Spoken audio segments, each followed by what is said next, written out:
Arham junior college की तरफ से आज की कक्षा में आपका स्वागत है।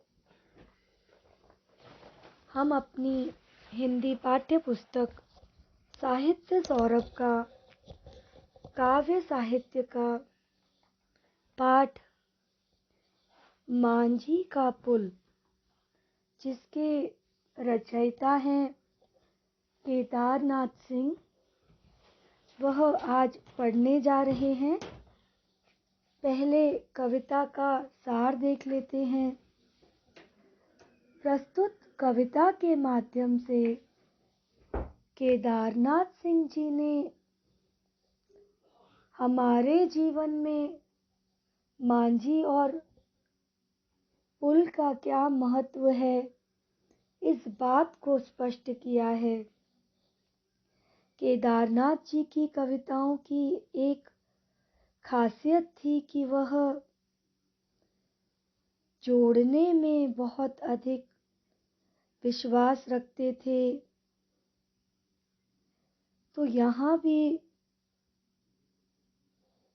उन्होंने पुल के महत्व को समझाया है कि किस प्रकार पुल जोड़ने का काम करता है। हमारा जीवन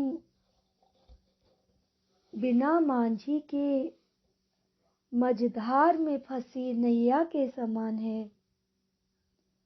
कवि कहते हैं कि मैंने स्कूल से लौटते वक्त पहली बार ऊंची मेहराबें अर्थात दरवाजे के ऊपर बने अर्ध मंडलाकार चीजों को देखा।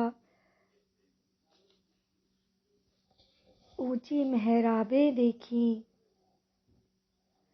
सर्दियों के शुरू होने के दिन थे।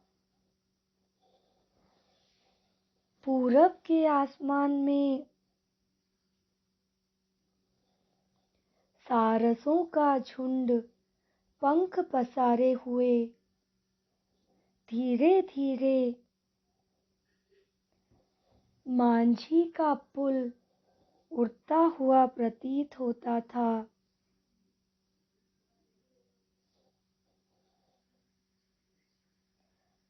वह कब बना यह किसी को ज्ञात नहीं है। कोई कहता था जब दिन में रात हुई थी, कोई कहता था कवि की दादी कहती थी कि उसके जन्म के पहले यह पुल बना था। कवि प्रश्न पूछते हैं कि क्या यह सच है कि एक सुबह इसी तरह किनारे की रेत पर मांझी का पुल पड़ा हुआ मिला था। बंसी मल्लाह की आंखें पूछती हैं, लाल मोहर हल चलाता है और ऐन वक्त पर जब उसे खैनी की जरूरत महसूस होती है, तब बैलों के सींग के बीच में उसे मांझी का पुल दिख जाता है। कवि कहते हैं मांझी के पुल में कितने पाए हैं, कितने स्तंभ हैं, किसी को कुछ नहीं पता, किसी को कुछ ज्ञात नहीं है।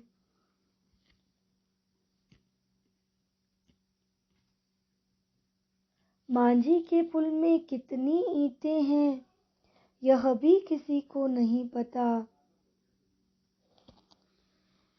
कितने अरब बालू के कण हैं, कितने लोगों ने परिश्रम किए हैं, यह किसी को नहीं पता।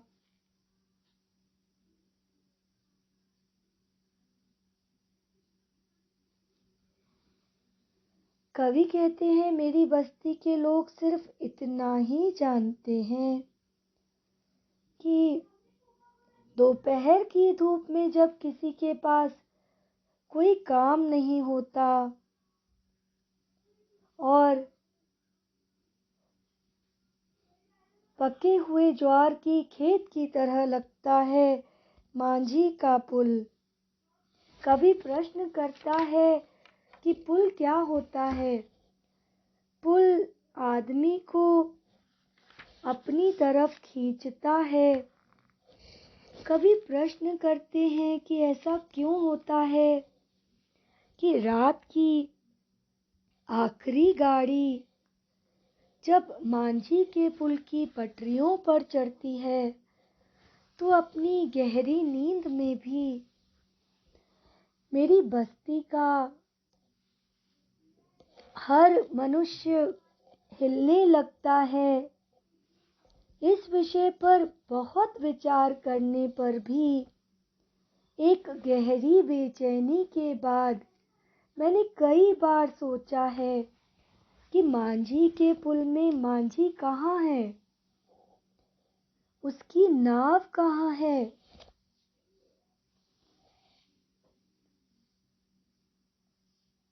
कवि प्रश्न पूछते हैं, मांझी के पुल को मछलियां अपनी भाषा में क्या कहती हैं? सूंस और घड़ियाल क्या सोचते हैं जब वे दोपहर बाद की रेत पर अपनी पीठ फैलाकर उसकी मेहराबें सेकते हैं? कवि कहता है कि मैं जानता हूँ, मेरी बस्ती के लोगों के लिए यह बड़ा आश्वासन है कि वहाँ पूरब के आसमान में हर आदमी के बचपन के बहुत पहले से मांझी का पुल चुपचाप टंगा हुआ है। अतः मैं सोचता हूँ और सोचकर कांपने लगता हूँ कि उन्हें एक दिन अचानक पता चलेगा कि मांझी का पुल वहां नहीं है। तब उन्हें कैसा लगेगा? इसलिए मैं पूछता हूँ, कौन बड़ा है, वह जो नदी पर खड़ा है, मांझी का पुल? कविता के सार के बाद आइए कठिन शब्द देख लेते हैं। मेहराबें दरवाजे के ऊपर बना अर्ध मंडलाकार भाग। डैने का अर्थ होता है पंख। मल्लाह नाव चलाने वाला। खैनी तंबाकू। बारहा बहुधा। पाए पैर या स्तंभ। बालू का अर्थ होता है रेत।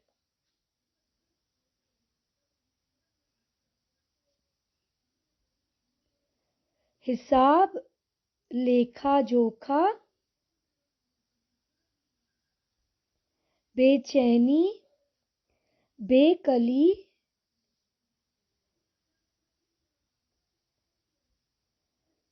व्याकुलता बेचैनी।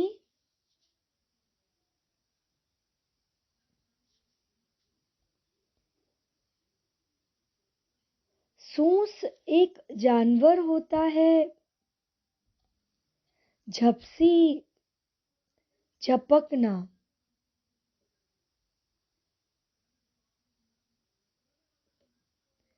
आइए अब इसका कविता का स्पष्टीकरण देख लेते हैं।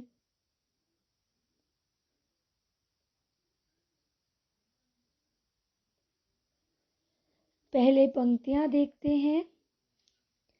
मैंने पहली बार स्कूल से लौटते हुए उसकी लाल लाल मेहराबें देखी थी। यह सर्दियों के शुरू के दिन थे।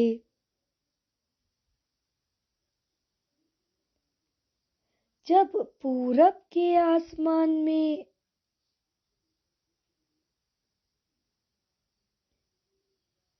सारसों के झुंड की तरह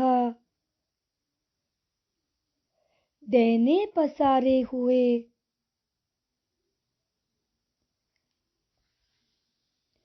धीरे धीरे उड़ता है मांझी का पुल।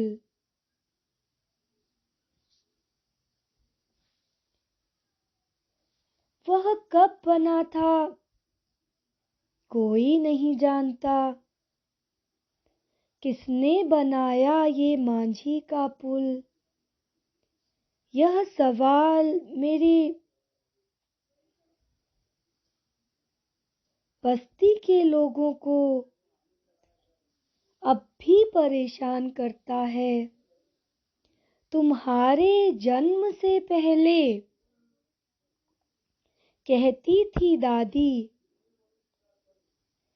जब दिन में रात हुई थी, उससे भी पहले, कहता है गांव का बूढ़ा चौकीदार। यह पंक्तियां, यह अवतरण केदारनाथ सिंह द्वारा रचित मांझी का पुल कविता से उद्धृत है। इसका स्पष्टीकरण देख लेते हैं। प्रस्तुत पंक्तियों में कवि कहते हैं कि मांझी का पुल कब बना, इसके बारे में किसी को कोई खास जानकारी नहीं है। मैंने पहली बार स्कूल से लौटते हुए उसकी लाल लाल ऊंची मेहराबें देखी थी। वे सर्दियों के शुरू के दिन थे, जब पूरब के आसमान में सारसों को के झुंड पंख पसारे हुए धीरे धीरे सारसों के झुंड की तरह दैने पसारे हुए धीरे धीरे मांझी का पुल उड़ता हुआ सा प्रतीत हो रहा था। कवि कहते हैं कि वह मांझी का पुल कब बना, इसके बारे में सभी अनजान हैं, अनभिज्ञ हैं। मेरे गांव में किसी को नहीं पता कि वह पुल कब बना था। मैंने अपनी दादी से इस विषय पर पूछा तो उन्होंने जवाब दिया कि तुम्हारे जन्म से पहले बना। गांव के बूढ़े चौकीदार को इस विषय में पूछा तो उसने जवाब दिया कि जब दिन में रात हुई, उससे भी पहले बना था वह मांझी का पुल। अर्थात वह पुल कब बना, यह कोई भी नहीं जानता। इन पंक्तियों का विशेष देखिए। उपयुक्त पंक्तियों में कवि ने मांझी के पुल को कब बनाया गया, उसके निर्माण के विषय में लोगों की अनभिज्ञता को स्पष्ट किया है। अगली पंक्तियां देखते हैं। क्या यह सच नहीं है कि एक सुबह इसी तरह किनारे की रेती पर पड़ा हुआ मिला था मांझी का पुल। बंसी मल्लाह की आंखें पूछती हैं, लाल मोहर हल चलाता है और ऐन मौके पर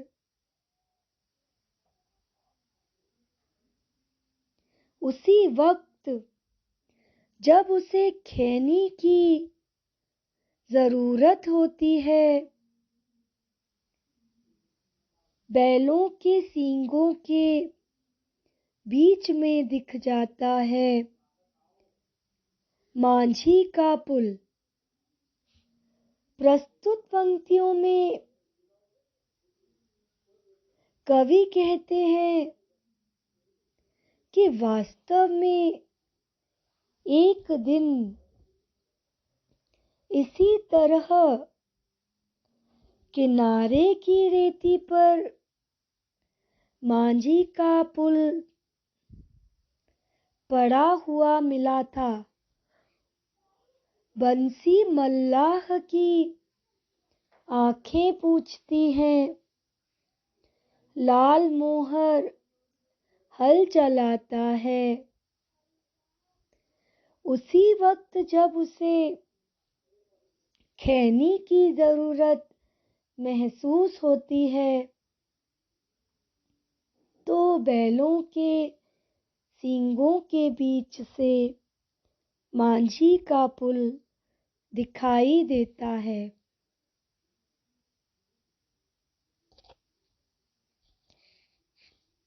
कवि कहते हैं झपसी अगली पंक्तियां पढ़ते हैं पहले।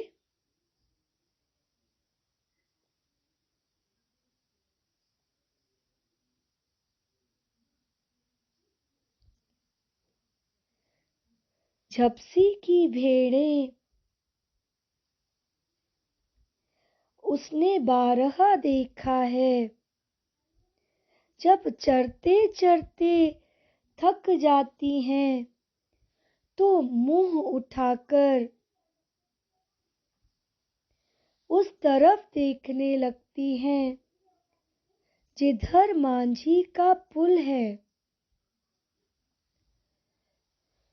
कवि इन पंक्तियों में इस अवतरण में कहते हैं कि झपसी की भेड़ें जब थक जाती हैं तो वह भी मुंह उठाकर मांझी के पुल की तरफ ही देखती हैं।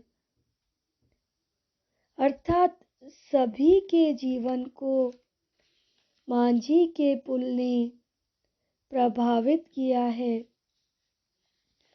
अगली पंक्तियां देखते हैं। मांझी के पुल में कितने पाए हैं, 19 कहता है जगदीश, 20 रतन हज्जाम का ख्याल है। कई बार यह संख्या 23 या 24 तक चली जाती है। क्या दिन के पाए रात में कम हो जाते हैं? क्या सुबह सुबह बढ़ जाते हैं पाए?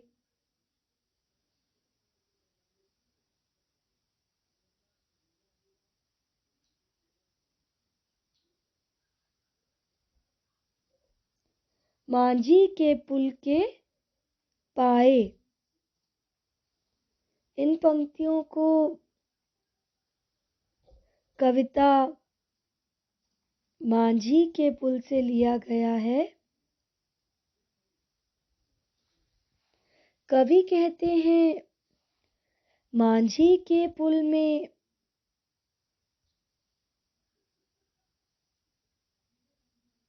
कितने पाए हैं। इस बारे में मेरी बस्ती के लोगों को कोई जानकारी नहीं है।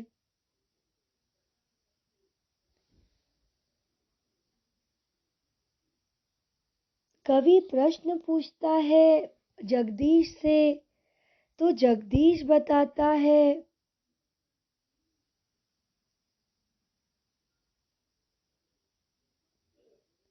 19 पाए हैं, और रतन हजाम बनाता है कि 20 पाए हैं।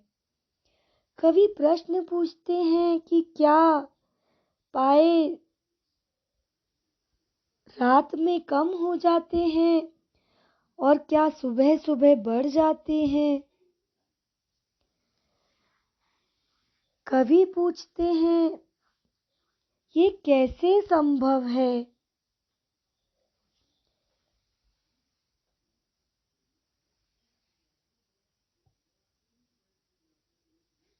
आगे की पंक्तियां देखते हैं। मांझी के पुल में कितनी ईंटें हैं, कितने अरब बालू के कण, कितने खच्चर, कितनी बैलगाड़ियां, कितनी आंखें, कितने हाथ चुन दिए गए मांझी के पुल में। मेरी बस्ती के लोगों के पास कोई हिसाब नहीं है। सच्चाई यह है। प्रस्तुत अवतरण केदारनाथ सिंह द्वारा लिखित कविता मांझी का पुल से उद्धृत है। कवि कहते हैं कि मांझी के पुल में कितनी ईंटें लगी हैं और कितने अरब बालू के कण इस्तेमाल में लाए गए हैं।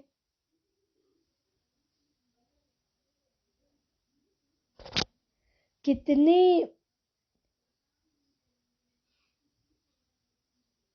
इसकी जानकारी किसी के पास नहीं है। कवि कहता है कि मांझी का पुल बनाने में कितने खच्चर, कितनी बैलगाड़ियां, कितनी आंखें तथा कितने हाथ जिनका परिश्रम इस पुल को बनाने में लगा है, इसका कोई हिसाब मेरी बस्ती के लोगों के पास नहीं है। अर्थात मांझी का पुल जो विकास योजना के तहत बनाया गया है, उसके लिए कितने लोगों ने परिश्रम किया है और कितने लोगों ने बलिदान दिया है, इसका कोई लेखा जोखा, इसका कोई हिसाब किताब किसी के पास नहीं है। किसी भी चीज को बनाने के लिए उसके पीछे कितने लोगों का अथक परिश्रम है, वह किसी को भी दिखाई नहीं देता। इसीलिए लोग वस्तुओं को आंकने में गलती कर जाते हैं। आइए आगे की पंक्तियां पढ़ते हैं और समझते हैं। मेरी बस्ती के लोग सिर्फ इतना जानते हैं, दोपहर की धूप में जब किसी के पास कोई काम नहीं होता, तो पके हुए ज्वार के खेत की तरह लगता है मांझी का पुल। मगर पुल क्या होता है? ऐसा क्यों होता है कि रात की आखिरी गाड़ी जब मांझी के पुल की पटरियों पर चढ़ती है तो अपनी गहरी नींद में भी मेरी बस्ती का हर आदमी हिलने लगता है। उपयुक्त पंक्तियों को फिर से देखते हैं। मेरी बस्ती के लोग सिर्फ इतना जानते हैं, दोपहर की धूप में जब किसी के पास कोई काम नहीं होता तो पके हुए ज्वार के खेत की तरह लगता है मांझी का पुल। मगर पुल क्या होता है?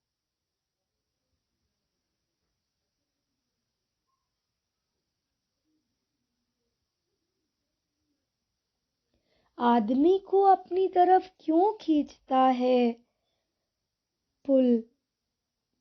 ऐसा क्यों होता है